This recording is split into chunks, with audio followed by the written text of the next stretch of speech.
लोकसभा चुनाव 2024 के नतीजे काफी दिलचस्प रहे।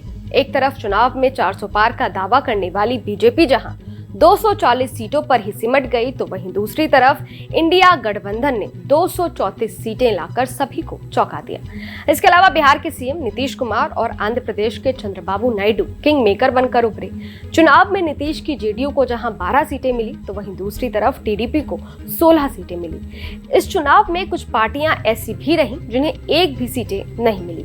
कौन कौन सी वो पार्टियां हैं जिन्हें चुनाव में 0 सीटों पर ही संतोष करना पड़ा है, चलिए आपको इस वीडियो में बताते हैं। नमस्कार, मैं हूं अदिति शाह और आप देख रहे हैं न्यूज नेशन डिजिटल।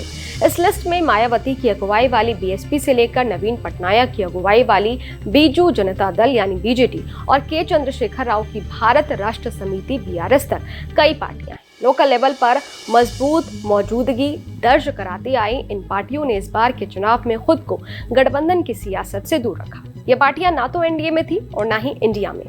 लोकसभा चुनाव में ये पार्टियां अकेले चुनावी समर में उतरे, लेकिन एक भी सीट नहीं जीत सके और खाली हाथ रह गए। वोट शेयर के लिहाज से बीजेपी सूबे में सबसे बड़ी पार्टी रही, तो वहीं सीटों के लिहाज से देखें तो सपा ने ज्यादा सीटें जीती।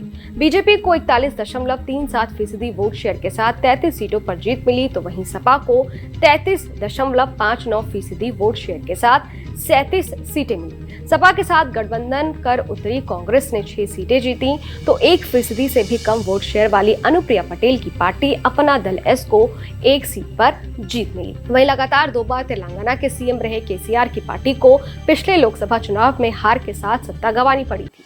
अब लोकसभा चुनाव में बीआरएस का सफाया ही हो गया। लंबे समय तक सूबे की सत्ता से शीर्ष पर काबिज रही बीआरएस 16.68% वोट शेयर के बावजूद एक भी सीट नहीं जीत सकी। तेलंगाना के नतीजों की अगर बात करें तो सूबे की सत्ता पर काबिज कांग्रेस को 40% वोट शेयर के साथ 8 सीटों पर जीत मिली। वहीं बीजेपी भी 35% वोट शेयर के साथ 8 सीटें जीतने में सफल रही।